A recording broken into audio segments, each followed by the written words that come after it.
Order, order. May I remind the House that the ballot for the election of the Select Committee Chairs is currently taking place in Committee Room 15. It will close at 4 p.m. And a motion for the unopposed return, the Minister to move. Right, we now come to questions to the Secretary of State for Wales. Nick Smith. Number one, please, Mr. Speaker.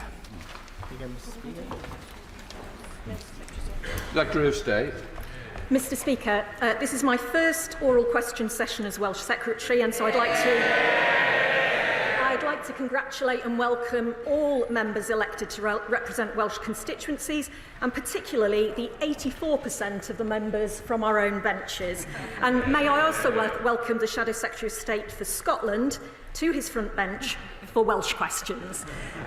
Finally, I'd like to pay tribute to our fantastic Welsh Olympians and Paralympians who have brought home a record medal haul to a very proud nation. With your permission, Mr. Speaker, I'll answer questions 1, 7, 9 and 12 together.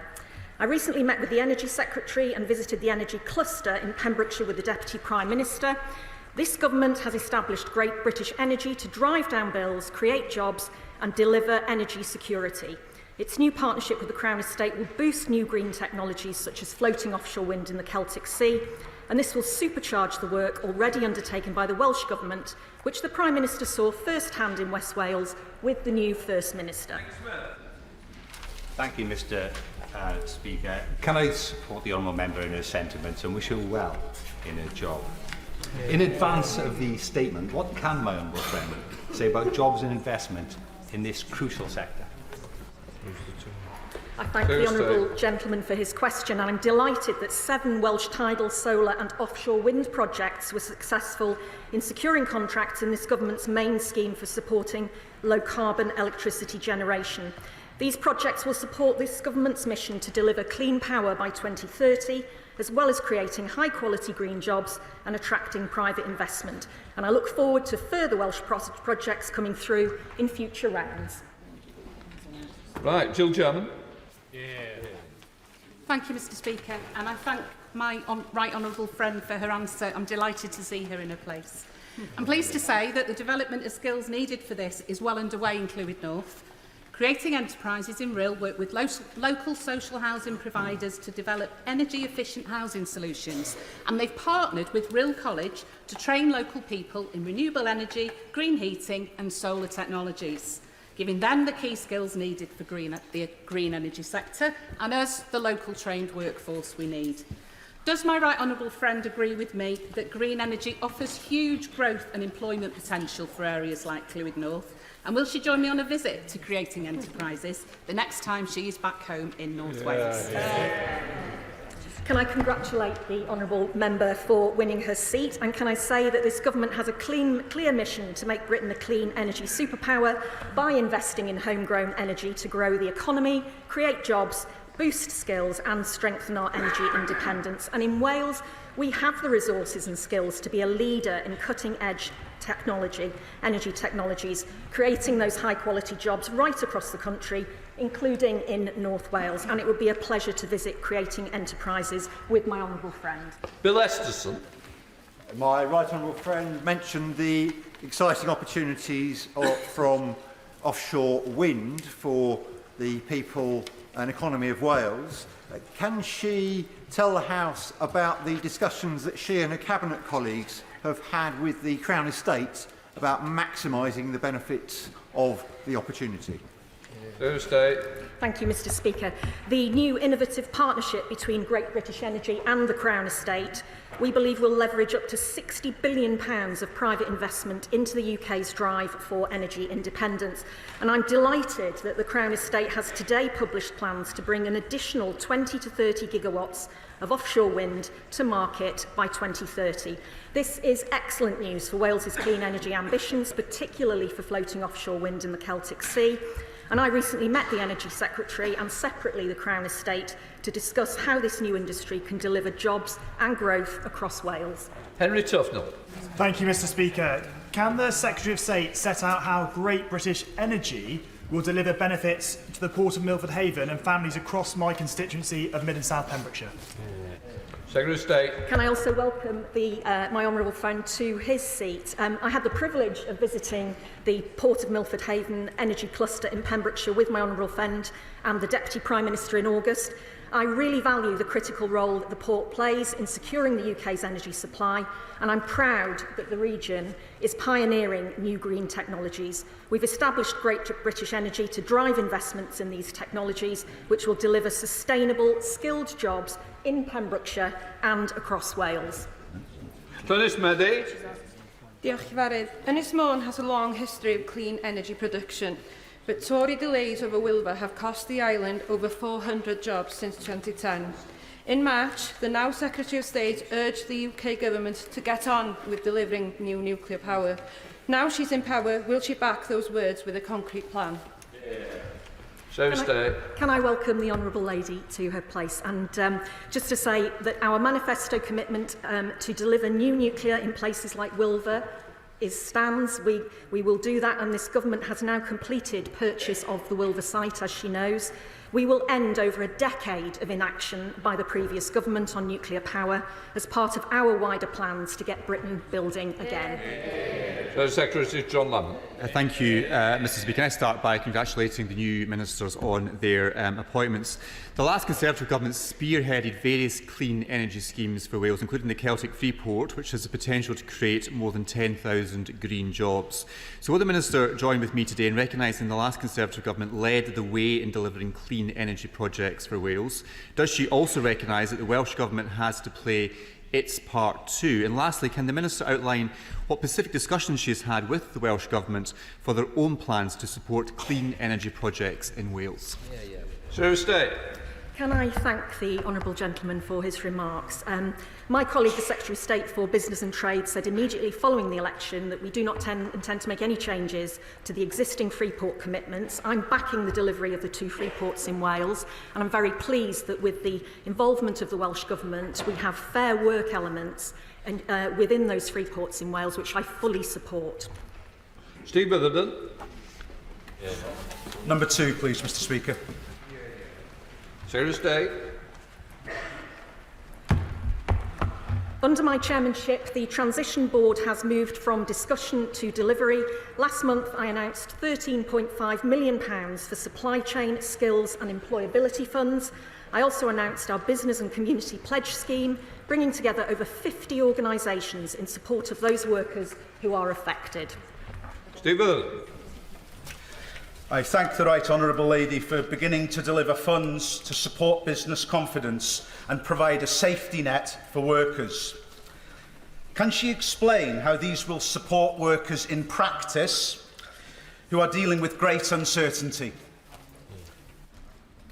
The 2 funds that have been announced are specifically for people in businesses and people working in the supply chain, because we know that they have already been affected by the uncertainty around the situation at Port Talbot. These will help people to retrain and reskill into new employment, and for the businesses it will help them to diversify and go into new markets if they are the primary customer of Tata Steel. I think it's grouped as well, Secretary of State, isn't it? I do apologise, Mr Speaker. No problem. So I will answer question 5 as well. That's great. Jessica Morton. Thanks, Mr Speaker. And I know my right honourable friend will serve Wales admirably in her new role. Lamwells Steelworks in Newport is a key strategic site, manufacturing world-class automotive steel and more. There's so much potential in the site, and I know we all await this statement later, but can the Minister outline what she's been doing alongside the Department of Business to secure future investment in Llanwern as part of ongoing discussions with Tata? Secretary of State. This government absolutely understands the importance of Llanwern as a key manufacturing facility for steel products.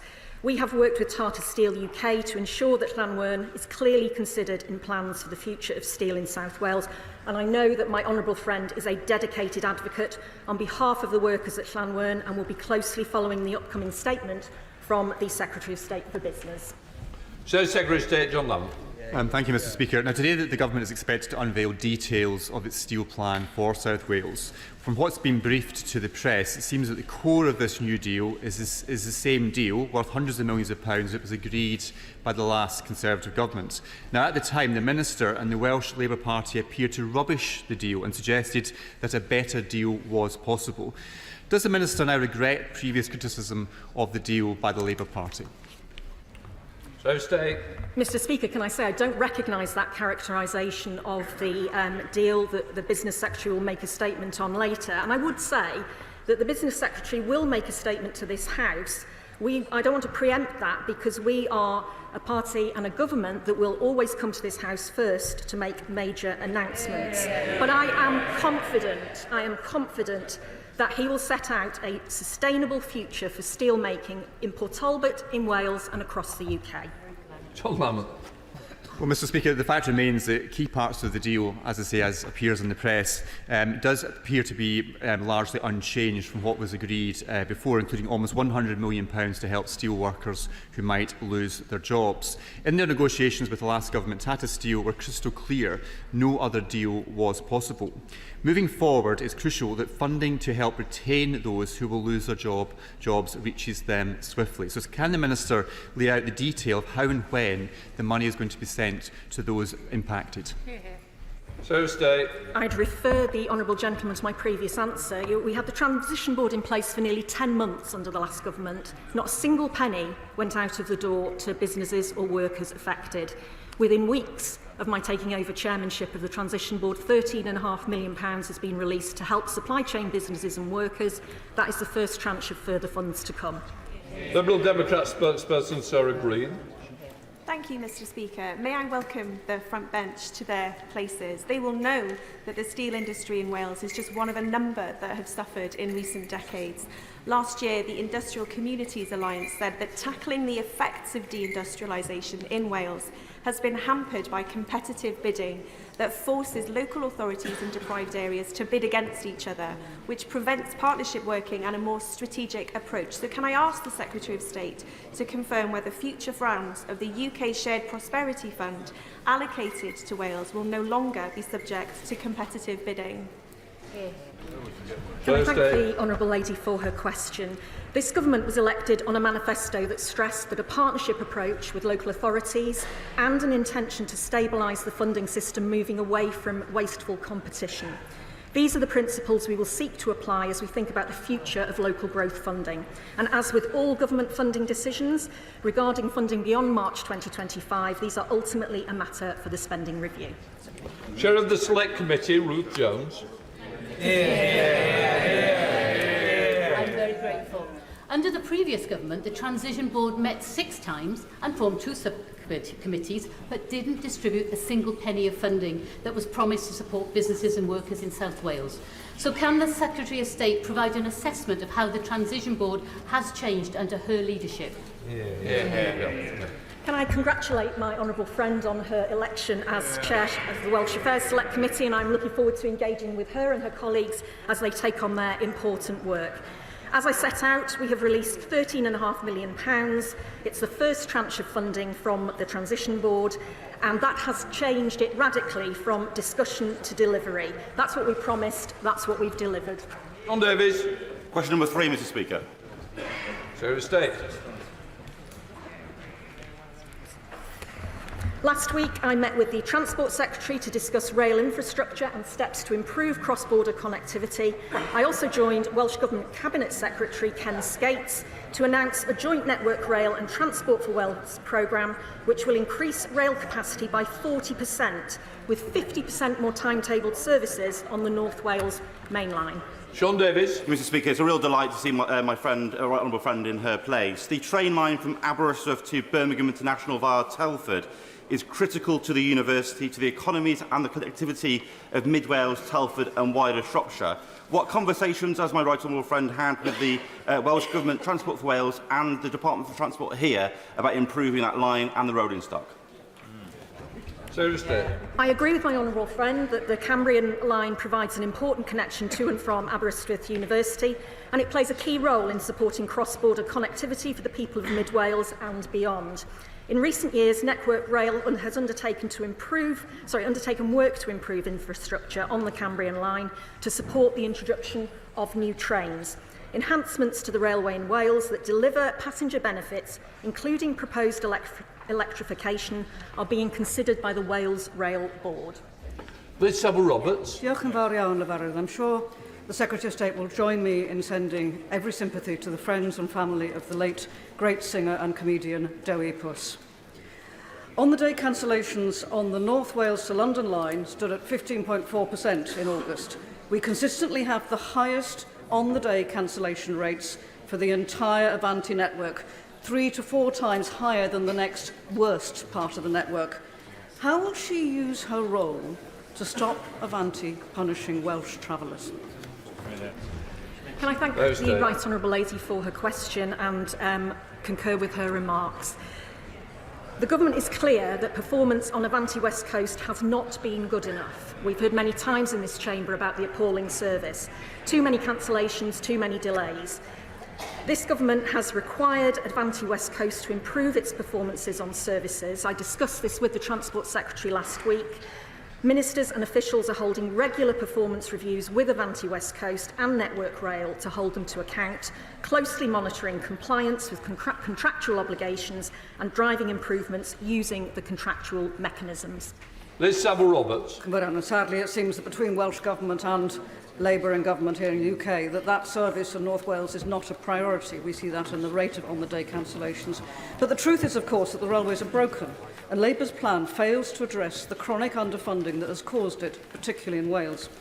Now, in 2022, the then Shadow Secretary of State said that it was utterly illogical to designate HS2 as an England and Wales project, and she called on the Conservatives to cough up the billions owed to Wales. Will she cough up now? Thursday. We can't go back in time and change the way that project was commissioned, was managed and classified by the previous Conservative government. They need to accept responsibility for the chaos, delay and waste under their watch. But what we can do is work closely with our Senedd and local authority colleagues to develop and invest in transport projects that improve services for passengers right across Wales. Matthew Patrick.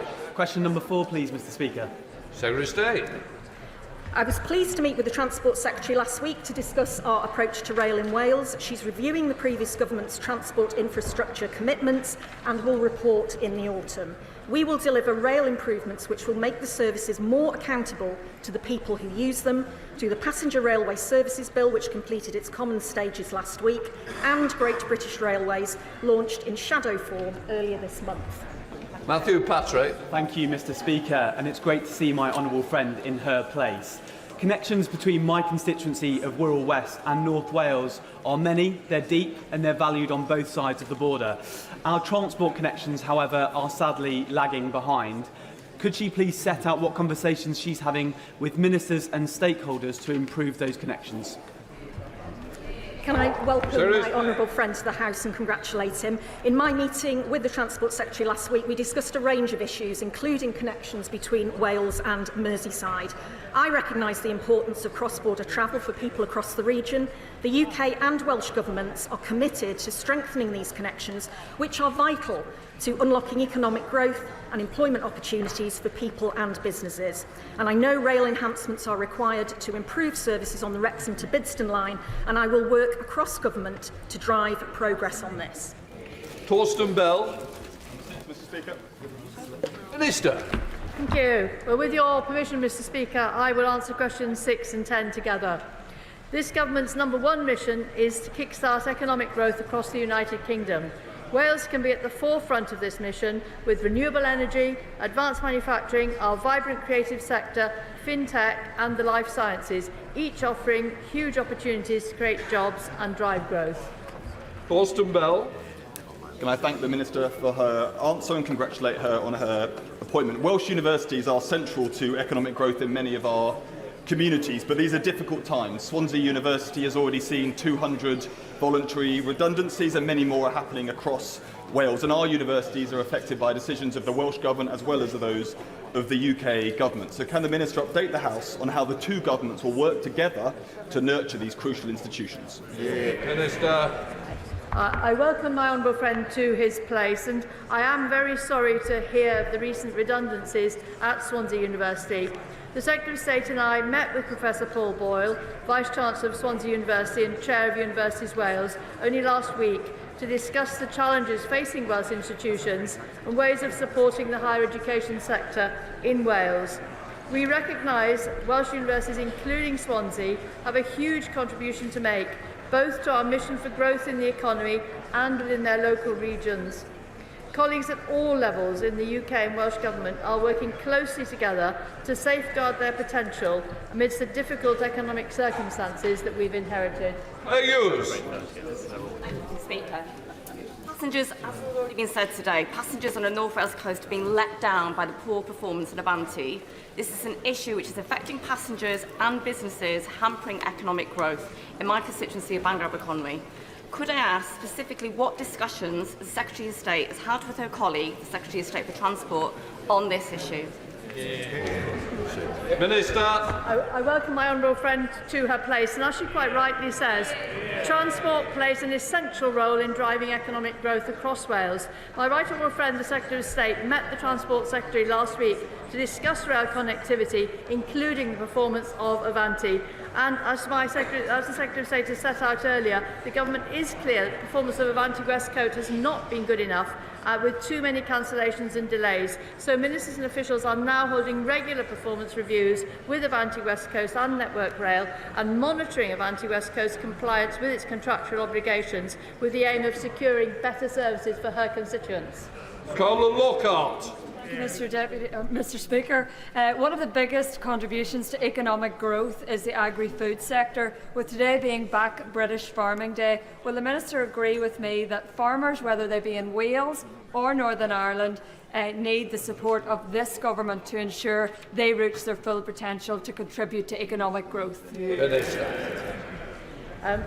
As the member quite rightly says, farmers have a huge contribution both to the economic growth of this country and to our food security, and that is why we are absolutely determined to work hand in hand with Welsh Government to ensure that we can offer the very best to our Welsh farmers.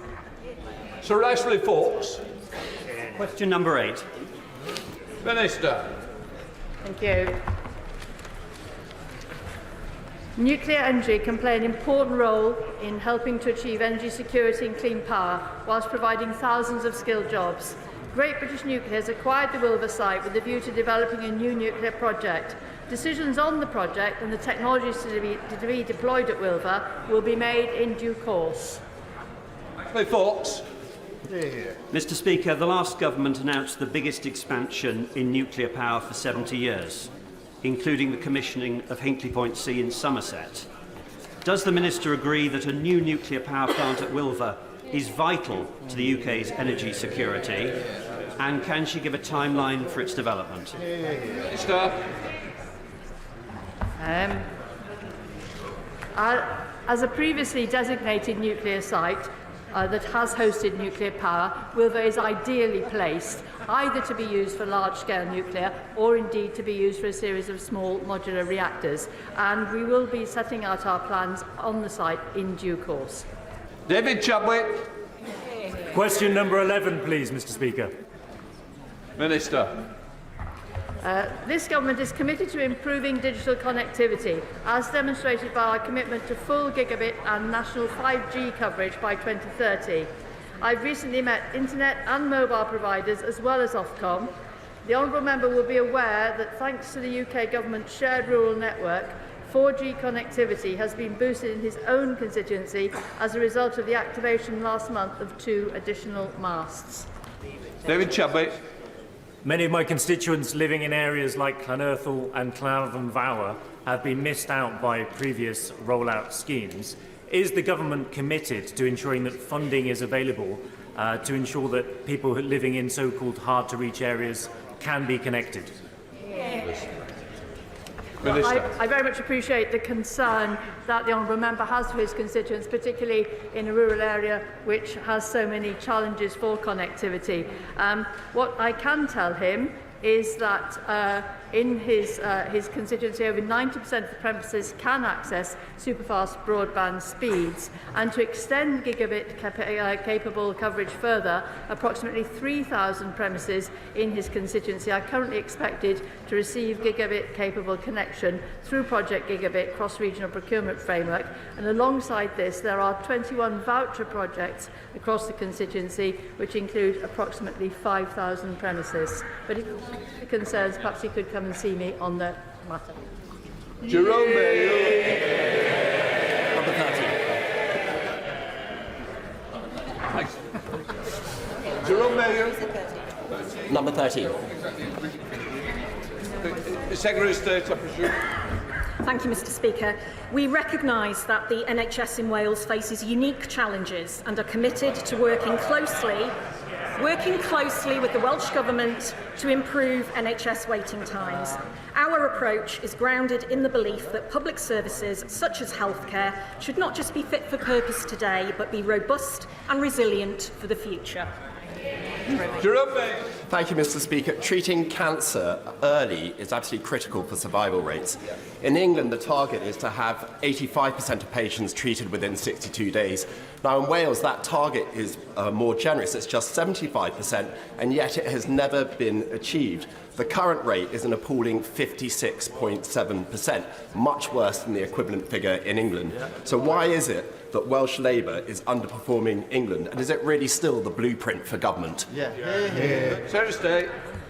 More people in Wales have been told that they don't have cancer than ever before, and that's good news. Performance increased against the 62-day target for treatment in June compared to the previous month. And over the last 2 years, the number of patients waiting longer than 2 years has reduced. Average waits for treatment remain steady. We now come to Prime Minister's questions. Torsten Bell. Number 1, Mr Speaker. Prime Minister. Thank you, Mr Speaker. This weekend we remembered the late Queen and her enduring legacy of service and devotion to our country. And I was proud to announce a new national monument located at St James's Park to honour her memory. And I know the whole House will join me in sending our best wishes to the Princess of Wales as she completes her treatment. Mr Speaker, this afternoon we'll introduce the Renters' Rights Bill. After years of inaction, this government will oversee the biggest levelling up of renters' rights in a generation, and I urge the whole House to get behind it.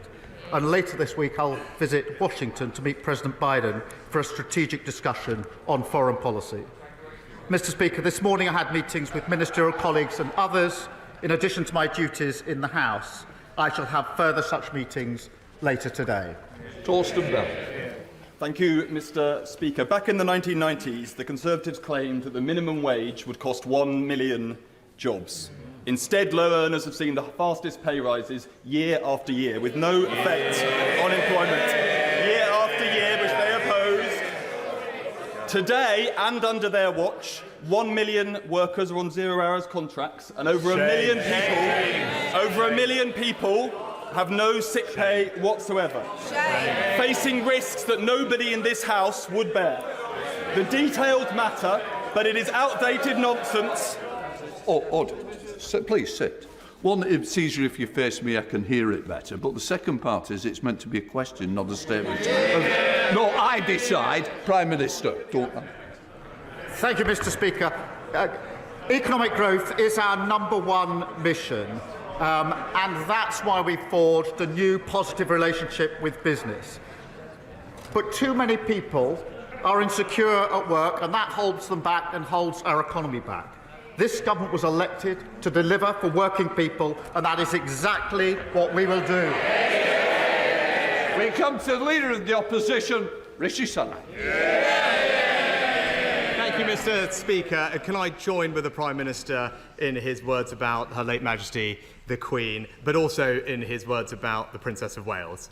She's been in the thoughts of everyone across the country, and I know everyone in the House will be delighted and relieved at the progress that she has made. May I also, Mr. Speaker, take this opportunity to pay tribute to Nicholas Howard.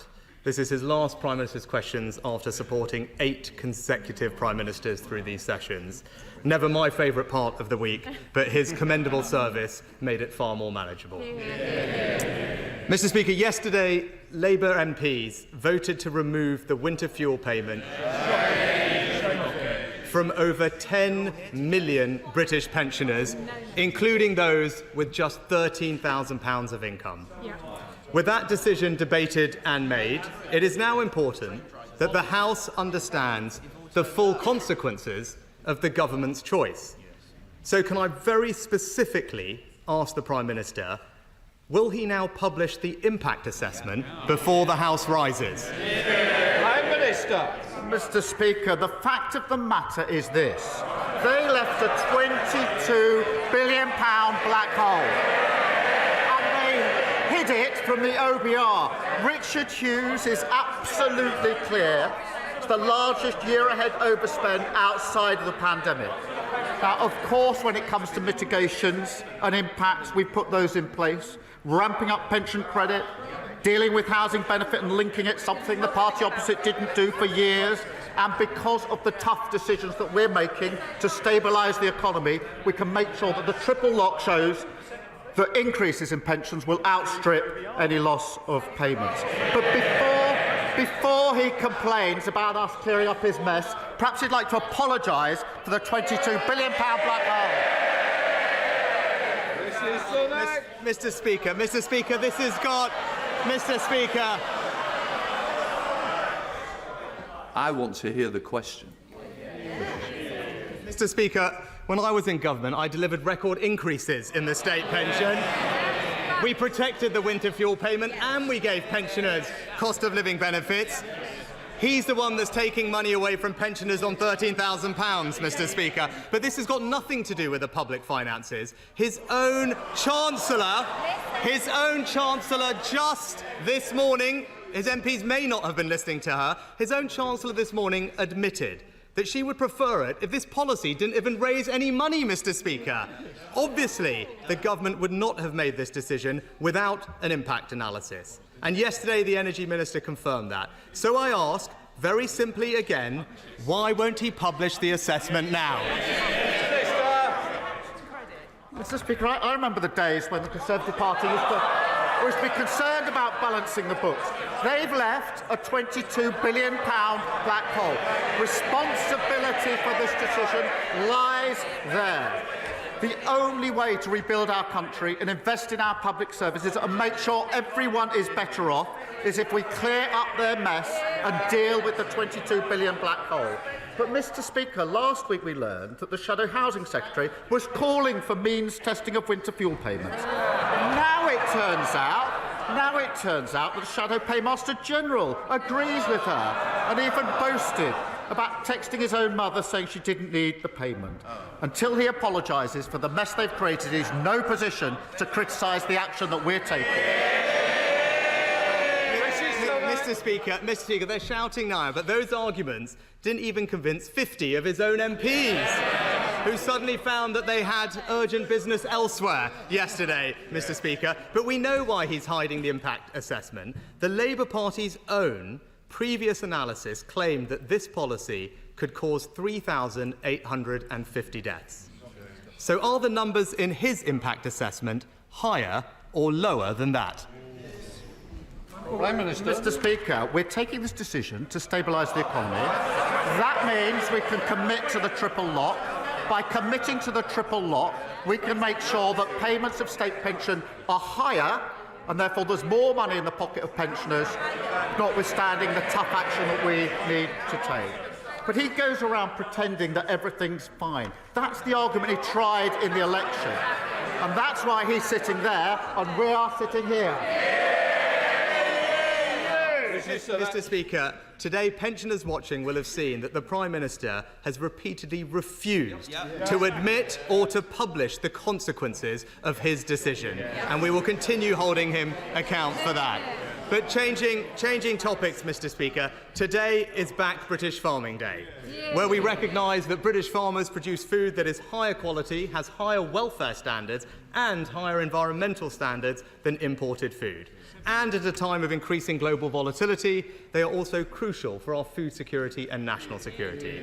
Can he therefore confirm, whether he will be adopting the NFU's recent proposal to enshrine a national food security target in law? Prime Minister. Well, food security is really important. I'm glad he's raised that. We have talked to the NFU about this, and rural issues are really important, and that's what we fought the election on, where we've got a lot of rural constituencies sitting behind me now. We'll continue to talk to the NFU. We do take food security very, very seriously. I'm not sure I did hear a specific answer, Mr. Speaker, but farmers also do great work to preserve the beauty of the British countryside, and something I'm sure that the Prime Minister will appreciate, given his newfound preference for landscapes over political portraiture. But when it comes to land use, there are currently protections in place to ensure that the most productive farmland is used for food production rather than alternatives like solar. So does he agree that it is not appropriate or right that developers with a vested interest grade the quality of that farmland themselves? And will he look at making that process independent? Prime Minister. Mr. Speaker, rural communities were neglected under the last government. Confidence was at an all-time low. And thousands of food and farming businesses have been forced out of business. Now, of course, we will work with them. Of course, we'll get the balance right. But we're again picking up, clearing up the mess and rebuilding our country. Mr. Speaker, as a glimpse, in Wales, the Labour government hammered farmers, hitting them with top-down eco-targets. And Labour's own assessment of those plans said that it would lead to thousands of job losses, less food security, and destroy rural incomes, while farmers described it as bleak and damaging. So can he reassure English farmers that he won't threaten their livelihoods, and can he rule out imposing those same top-down targets here? Prime Minister. We will work with farmers across the whole of the United Kingdom, as we've made clear, to support them. But here we are. Absolutely clear. No contrition, no responsibility for the economic black hole, the broken NHS, the prison crisis, the ruinous legacy of 14 years of failure. We've started rebuilding the country. Renters reform, house building, GB Energy, National Wealth Fund, Border Security Command, I could go on. Whilst they try to rewrite history, we're getting on with building a better country for the future.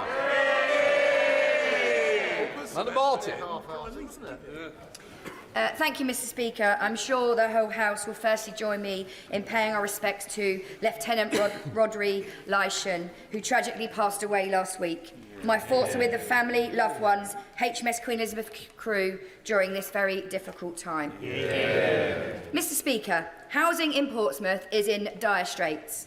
But local residents in Portsmouth North have valid concerns around population density, infrastructure and the environment. So I'm glad this government is working on delivering affordable housing in the city. Can the Prime Minister ensure that the infrastructure is properly considered and that communities are involved in the planning process for any new developments? Can I start by saying I'm sure the whole House will want to join me in sending condolences to the family of Lieutenant Lyshan. I agree with her on the desperate need for affordable housing, and that's why we're going to deliver the biggest social affording housing uplift in a generation. We will get Britain building again 1.5 million houses, because the dream of home ownership was snuffed out under the last government. We now come to the leader of the Liberal Democrats, Sir Red Davey. Thank you, Mr. Speaker. Can I associate myself and my party with the comments made earlier by the Prime Minister about our amazing late Queen, and also join him in sending our best wishes to Her Royal Highness, Princess of Wales. I don't think anyone could have not been moved by her powerful video, and we hope that you'll make a full and speedy recovery. When it comes to fighting cancer, we know all too well that every day counts. But in the last year of the last government, there were over 100,000 patients waiting more than 2 months just to start their urgent cancer treatment, the worst on record. So will the Prime Minister help boost cancer survival rates by guaranteeing that every patient can start their cancer treatment within 62 days? Well, I thank him for that question on a really important issue, and there's a report out by Lord Darcy tomorrow which will set out in stark terms the failure in terms of cancer treatment under the last government, which is a really serious issue. This timeline matters, which is why we're taking steps straight away to make sure that we can comply with that timeline, because lives depend on it. And that's why we've already taken a decision to put more scanners in to catch this early and use technology. It's a very serious issue, very serious failure by the last government. David. Prime Minister, for that answer, and also look at the plans that the government is putting forward. Last night, Liberal Democrats voted against the withdrawing of winter fuel payments. We believe it's just wrong to balance the books by removing the support from pensioners. But we do understand that there are some difficult choices to be made to clear up the appalling financial mess left by the last Conservative government. One of the many reasons for that mess was the Conservatives prioritising tax cuts for the big banks, costing £4 billion a year. They pay more tax. So will the Prime Minister instead reverse those cuts so that we can afford to support millions of struggling pensioners through this very hard winter? Well, I'll resist the temptation to get ahead of the budget. But look, what is important is that we recognise that there is this £22 billion black hole that's been left by the previous government. Now, I know that their practice was ignore it, to kick it into long grass. We're taking the tough decisions because I'm absolutely convinced that's the only way we can start rebuilding our country, investing in our public services and making sure that everybody is better off. Patrick Hurley. Thank you, Mr. Speaker. My Southport constituency has experienced a difficult summer. Firstly, I want to reiterate that our thoughts are with the families of Alice, Bibi and Elsie, who tragically lost their lives in the attack in July. I welcomed the Prime Minister and the Home Secretary to our town in the weeks that followed, and we worked together to find further ways to bring our community together. Can I therefore ask the Prime Minister to take this opportunity to recommit the government's support for our town for those grieving and affected by the tragic attack? Prime Minister. Well, I thank him for that question, and we stand with those who tragically lost their loved ones in this heinous attack. I did go up to Southport the day after and went back actually 3 days after that on a private visit to meet some of the first responders who had been at the scene. And simply to say thank you to them. I can't tell the House how angry I was when I got back to London and saw that those same officers who had responded were having things thrown at them by far-right thugs. Mr. Speaker, we will work tirelessly to support his constituents, and I thank him as well for his hard work in this difficult time, working with Sefton Borough Council and Liverpool City Region Combined Authority to deliver a support package. The communities endured this horrendous event should be supported, and I know will be, across the whole House. Nigel Farage. Thank you, Mr. Speaker. Yesterday we witnessed some extraordinary celebratory scenes outside Britain's prisons where, in some cases, serious career criminals were released. And this to make way for, yes, rioters, but equally those who've said unpleasant things on Facebook and elsewhere on social media. Does the Prime Minister understand there is a growing feeling of anger in this country that we are living through two-tier policing and a two-tier justice system?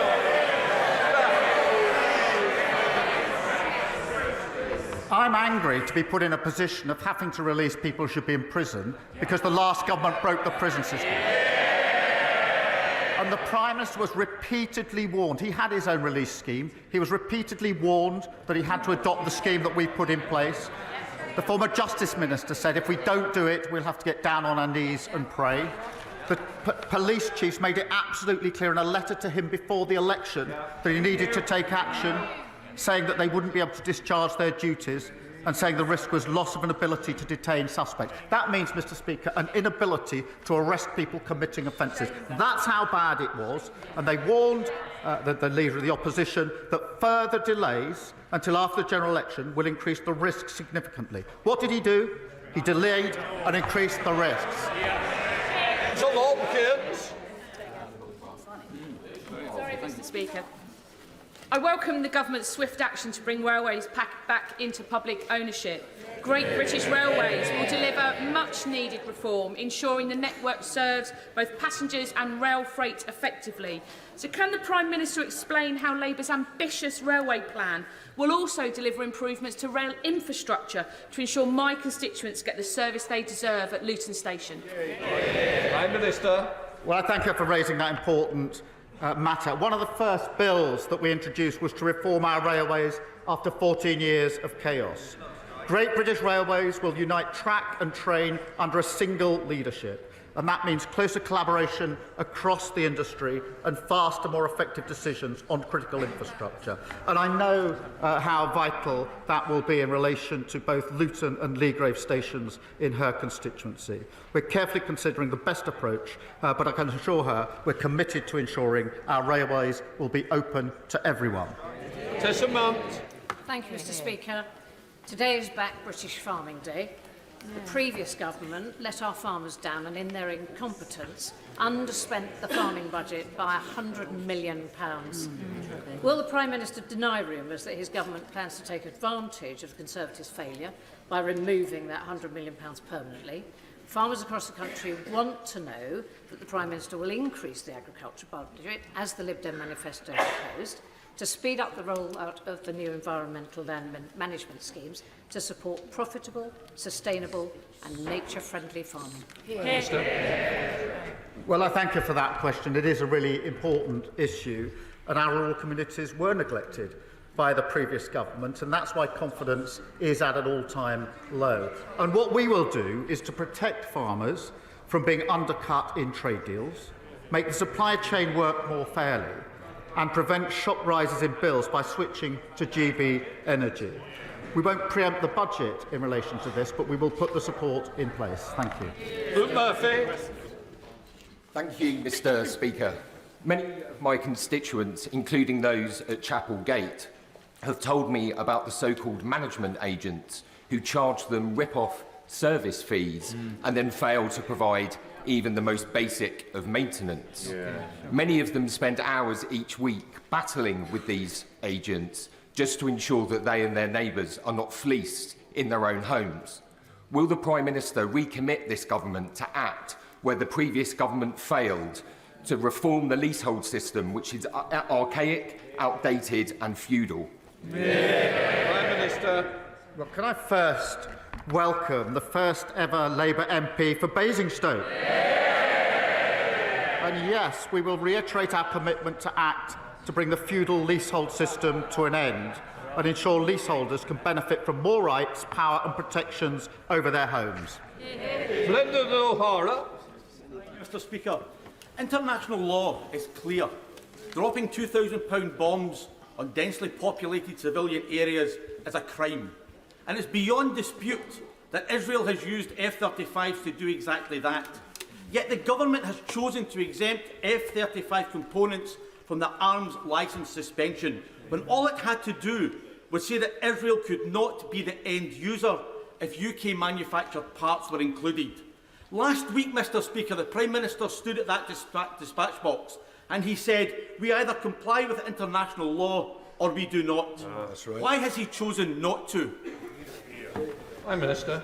We are complying with international law. We've set out our reasoning, and I think all fair-minded members of the House would support the decision that we've taken. The most important thing now is that we get a ceasefire in place. That is one of the topics that I'll be discussing on Friday to ensure that the remaining hostages can come out, that aid that's desperately needed can can go in and we can start the process to a two-state solution, which is the only way to lasting peace. Graham Downey.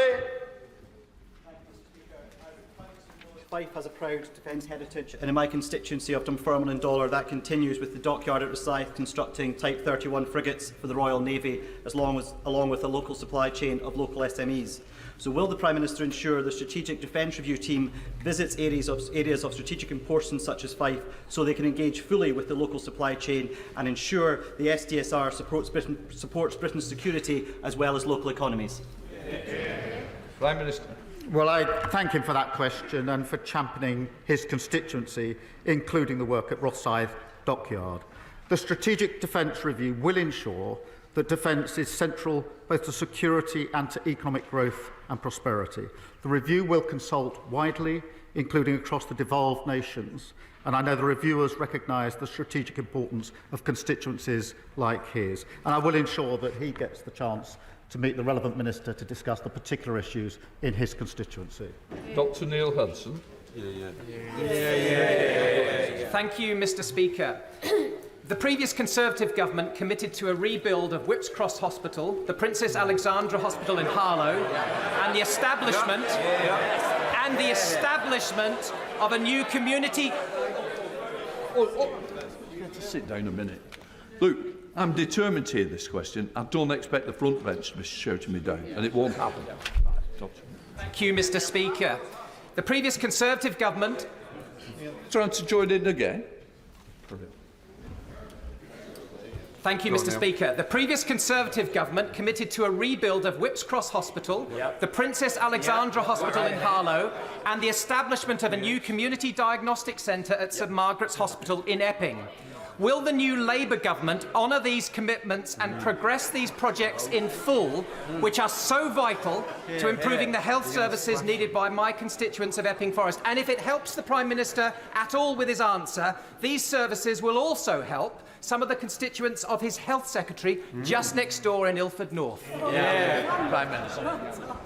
Well, look, he's right to champion the hospitals in his constituency, quite right to do so. The problem with what the last government promised was this. They promised 40 new hospitals.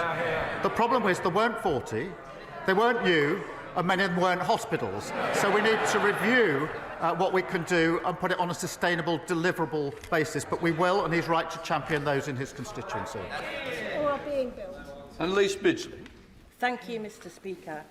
Last week, I met my constituent, Cheryl Corbell, mother of Olivia Pratt Corbell, the 9-year-old tragically murdered in 2022.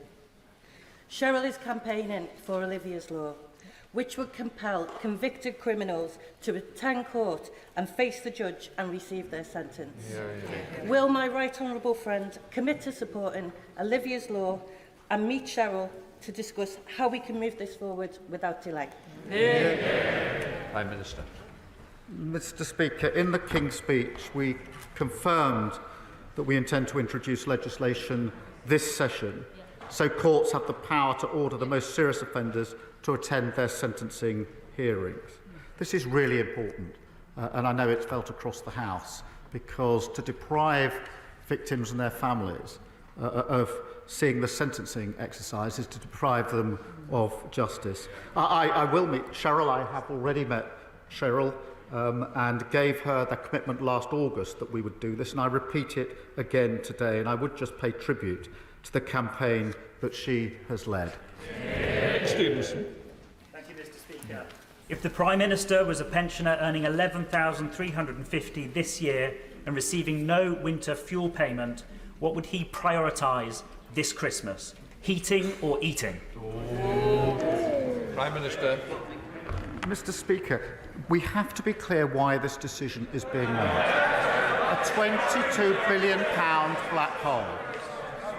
And the previous government would walk past these tough decisions, pretend it wasn't there, put it in the long grass. We're not prepared to do that. Because we're taking tough decisions, we can commit to the triple lock, and that means that the state pension will increase by more than any loss of the winter payment allowance. But I would just say this, the biggest impact on pensioners in recent years was when they lost control of inflation, when they allowed energy prices to go through the roof, and we went through a cost of living crisis. We're stabilising the economy to make sure pensioners never, ever have to live through that again. Mark Ferguson.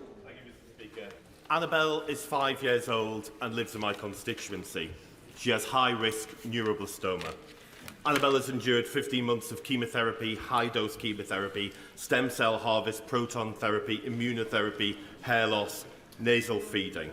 Now she urgently needs the drug DFMO, not yet available in the UK. It must be administered within 90 days of the end of immunotherapy. 91 days is too late. Will the Prime Minister please meet with Annabelle's parents to discuss the life-saving care that she needs? Prime Minister.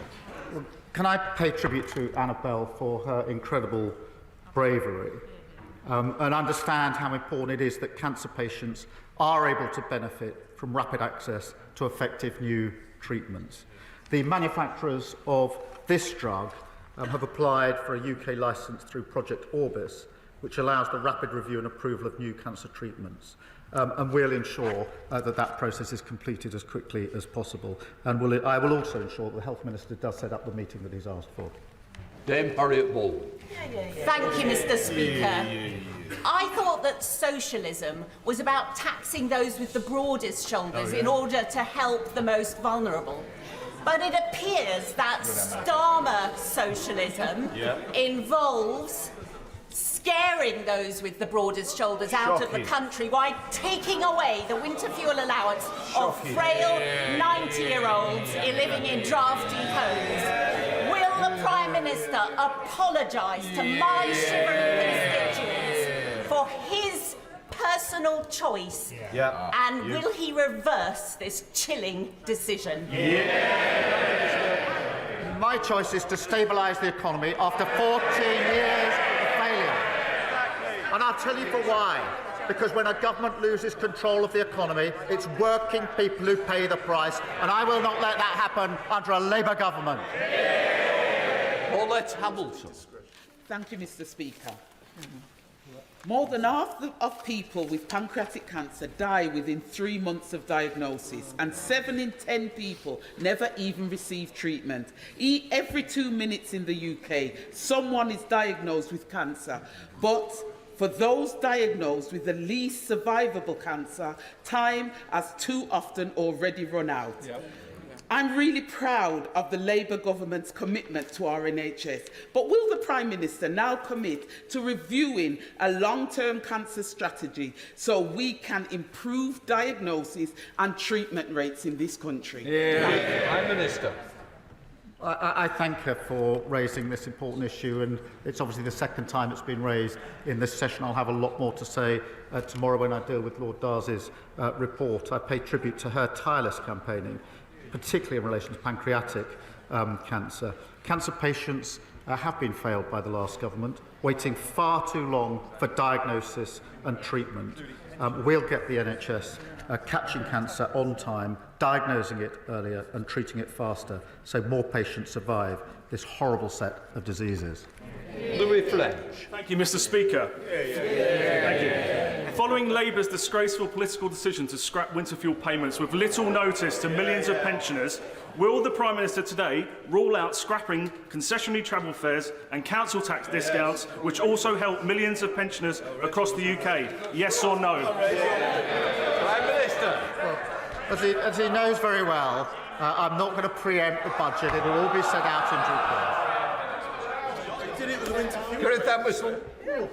Speaker, can I pass on the heartfelt thanks on behalf of the Bolton Council of Mosques, who greatly appreciated the dedication and leadership that the Prime Minister showed during the recent riots over the summer. Does my right honourable friend agree with me on the importance of supporting interfaith and community groups who play a vital role in bringing people together? Minister. Well, I thank her for raising that. And we owe an incredible debt of gratitude to our police for their courage in dealing with the recent disorders. And we took action to ensure they had the resources and powers they needed to tackle violence and restore order to our streets. We also, Mr Speaker, provided additional security for mosques, ensuring freedom of worship and protection from racist threats.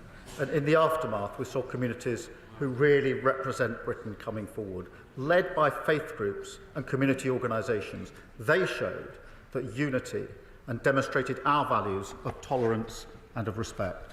Anne Davies. Diolch Llefarydd.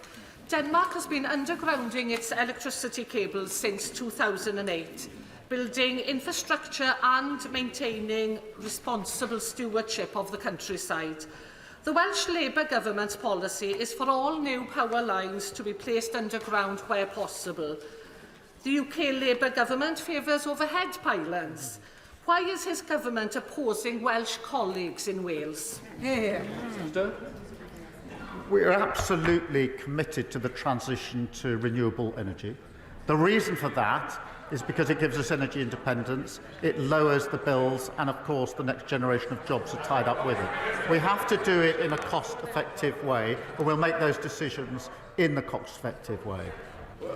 Jessica Morton. Thank you, Mr Speaker. The UK steel industry needs a serious government which works in partnership with both businesses and trade unions to secure a transition that's both right for the workforce and delivers economic growth in Wales. We know that deindustrialisation can be devastating to communities, so can the Prime Minister tell me how the government's safeguarding jobs and securing the future of steelmaking communities like ours for generations to come? Prime Minister. We're taking every step we can in relation to the steel industry because it's vital that we give it the support that it needs. We need steel in this country. We need steel made in this country. And our plans and our missions mean we're going to need more steel, not less. And it's the duty of the government to ensure jobs and communities and people aren't ignored in the transition and that jobs are protected. And Mr Speaker, I can say the Business Secretary will provide an update to the House this afternoon. Ollie Glover. Thank you, Mr Speaker. Oxfordshire has seen a huge amount of population growth in recent years without the infrastructure to match. Why is that? A new railway station on the Great Western Main Line between Didcot and Swindon, Grove and Wantage, would help to reduce traffic and improve access to both Oxford and London. Does the Prime Minister support investment in our railway, and would he meet with me to hear the case for a new railway station at Grove and Wantage? Prime Minister. Well, I thank the honourable member for raising this important issue, obviously very important for his constituents. And we are committed to putting passengers at the heart of our railways. Great British Railways will work closely with regional government, mayors, operators and passenger groups to ensure rail investment meets the needs of communities. And I will ensure that he gets the meeting that he wants with the relevant minister to discuss the issues in his constituency. That completes Prime Minister's questions. I'll let the front benches clear.